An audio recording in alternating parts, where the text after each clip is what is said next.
दोस्तों, आइए आज हम कक्षा 10 के विज्ञान यानी साइंस के कुछ महत्वपूर्ण प्रश्नों को आज पढ़ते हैं और समझते हैं, जो हर बार परीक्षा में बार बार पूछे जाते हैं। तो दोस्तों, अगर मेरे चैनल पर नए हो तो मेरे चैनल मैटल 2.0 क्लास को आप सब्सक्राइब जरूर करिए। लाल रंग का आइकन है, तो बेल आइकन को दबा दीजिए ताकि मेरा द्वारा जितना भी वीडियो बनाया जाए वो पहुंच जाए आपके पास आसानी से। देखिए, समय मैं जानता हूं कि परीक्षा में बहुत कम बचा है और मैं आप लोगों के लिए मेहनत कर रहा हूं कि इस बार आप लोग अच्छा नंबर ला सकें, क्योंकि समय आपके पास बहुत ही कम है और बहुत ही कम समय है और अच्छे से तैयारी आपको करना है। क्योंकि आज मेरी तबीयत ठीक नहीं है, फिर भी मैं वीडियो बना रहा हूँ कि 20-22 दिन टाइम है और कैसे हमारे बच्चे लिखेंगे।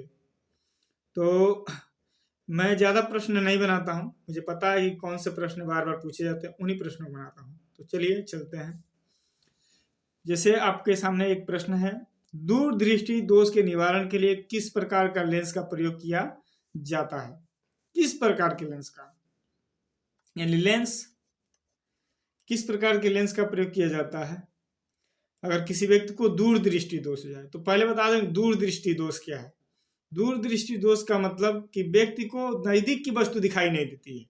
जब किसी व्यक्ति को नजदीक की वस्तु दिखाई नहीं देती है तो उसे दूरदृष्टि दोष कहा जाता है। ये उल्टा होता है। आप समझ रहे सर, नजदीक की वस्तु नहीं दिखाई दे रही है तो दूर की वस्तु दूरदृष्टि दोष कैसे हो गया? ऐसा ही होता है।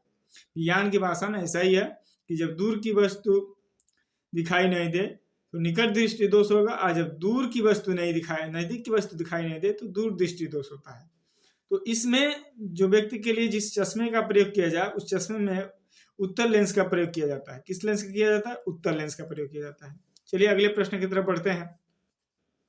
एक व्यक्ति के चश्मे में अवतल लेंस का लगा है, बताइए कि व्यक्ति की आंख में किस प्रकार का दोष है? कौन सा दोष है व्यक्ति की आंख में?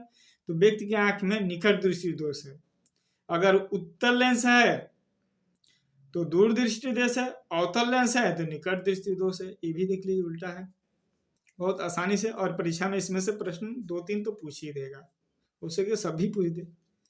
निकट दृष्टि दोष निवारण हेतु किस प्रकार का लेंस का प्रयोग किया जाता है? अभी मैंने बताया निकट दृष्टि दोष है तो इसमें करें निकट दृष्टि दोष है तो अवतल लेंस का प्रयोग होगा। उचित फोकस दूरी के अवतल लेंस का ही प्रयोग किया जाएगा। उचित दूरी है, उसकी दूरी कितनी हो? उचित दूरी एक मापदंड के प्रयोग से, और उसका क्या हो? अवतल लेंस का प्रयोग होगा। जब किसी व्यक्ति के अंदर निकट दृष्टि दोष हो जाएगा तो उसके चश्मे में इसी लेंस का प्रयोग होगा।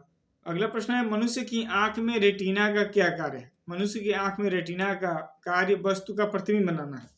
तो मैं एक थोड़ा सा फिगर बनाया हूं, आप देख सकते हैं, मैंने आई का का फिगर बनाया है। इसमें देखिए जो बाहरी परत है वो रीड पटल है, और ये जो भाग आप देख रहे हैं एकदम अगले वाला वही रेटिना है, और ये नेत्र तारा है, और ये कार्निया है, और ये जो पूरा भाग दिखाई दे रहा है एक कांच द्रव्य है।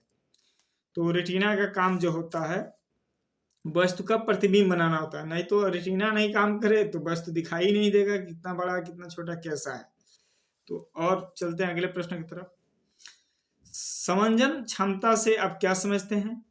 अभिनेत्र लेंस की फोकस दूरी समायोजित यानी एडजस्ट करने के लिए क्षमता को आंख की मतलब क्या समझते हैं? तो कह रहा अभिनेत्र जो होता है लेंस की फोकस दूरी समायोजित मतलब नियंत्रित करने के लिए, उसको ठीक फिट बैठाने के लिए, वही कह रहा एडजस्ट करने की क्षमता को ही आंख की समंजन क्षमता कहते हैं। एक स्वस्थ आंख में 25 सेमी से अनंत तक की वस्तुओं को स्पष्ट रूप से देखा जा सकता है। अगर किसी व्यक्ति का आंख एकदम ठीक है, उसमें किसी प्रकार का कोई दोष नहीं है, तो 25 सेमी से न्यूनतम दूरी से लेकर अनंत दूरी तक वस्तुओं को देखा जा सकता है। समझ लीजिए आंख में हमारी इतनी पावर होती है। अगला प्रश्न है, स्वस्थ आंख के लिए निकट बिंदु कहाँ स्थित होता है? तो कह रहा है कि निकट बिंदु, देखिए ये बार बार पूछे जाने वाले प्रश्न है, मैं कोई अपनी तरफ से बात बता के नहीं कह रहा हूँ। इस बार जाएंगे परीक्षा में जब यही प्रश्न आएंगे तो कहेंगे सर तो सही बताए थे, लेकिन हम लोग विश्वास नहीं किए। ठीक है, मैं ज्यादा फेंकता नहीं हूँ लोगों की तरफ, फेंकने की आदत नहीं है मुझे। मैं कोशिश करता हूँ कि अच्छे प्रश्न बताऊं जो परीक्षा में पूछे जाए। देखिए किसी न किसी जिले में सारे प्रश्न आएंगे। वह निकटतम दूरी जिस पर रखी गई वस्तु को नेत्र बिना किसी तनाव के स्पष्ट देखा जा सकता है। यानी कोई वस्तु कैसी एक निश्चित दूरी पर रखी गई हो और उसमें किसी प्रकार का कोई दिक्कत ना हो तो उसे स्पष्ट रूप से देखा जा सकता है। और तब जब स्पष्ट रूप से देखा जा सकता है तो नेत्र का निकटतम बिंदु वही कहलाता है। नेत्र का निकटतम बिंदु वही कहलाता है जहां तक हम स्पष्ट रूप से बिना किसी तकलीफ के देख सकें। स्वस्थ नेत्र के लिए यह 25 सेमी की दूरी पर स्थित होता है। अभी मैंने बताया कि स्वस्थ व्यक्ति का जो नेत्र 25 सेमी का होगा और वहां से वो अनंत दूरी तक देख सकता है। तो मैं उम्मीद करता हूं कि ये प्रश्न बहुत आसान है और बहुत आसानी से समझ में आए होंगे और इन प्रश्नों के द्वारा आपको कई नंबर मिल सकते हैं। छोटे छोटे प्रश्नों को लिखने से ही नंबर मिलते हैं। बड़े प्रश्नों में तो साइंस में लिखना ही पड़ता है, लेकिन इसको सही बनाकर कुछ अलग से भी लिख सकते हैं। थोड़ा कम बेस भी लिखेंगे, थोड़ा गलत भी होगा तो नंबर मिल जाएगा। लेकिन छोटे प्रश्नों को अगर सही से नहीं लिखेंगे, आसान प्रश्नों को हम जान के छोड़ देते हैं, वही प्रश्न आता है और हम परीक्षा में भूल जाते हैं। तो मैं उम्मीद करता हूँ दोस्त आप अच्छे से अच्छे नंबर पाएँ और बढ़िया से लिख कर आएँ और इस बार परीक्षा में धुआं कर दें, ताकि एग्जामिनर भी समझे कि इस बार के बच्चे बढ़िया से पढ़े हैं। अगर मेरे चैनल को आपने अभी तक सब्सक्राइब नहीं किया तो प्लीज़ सब्सक्राइब करिए। थैंक यू, धन्यवाद, जय हिंद, जय भारत।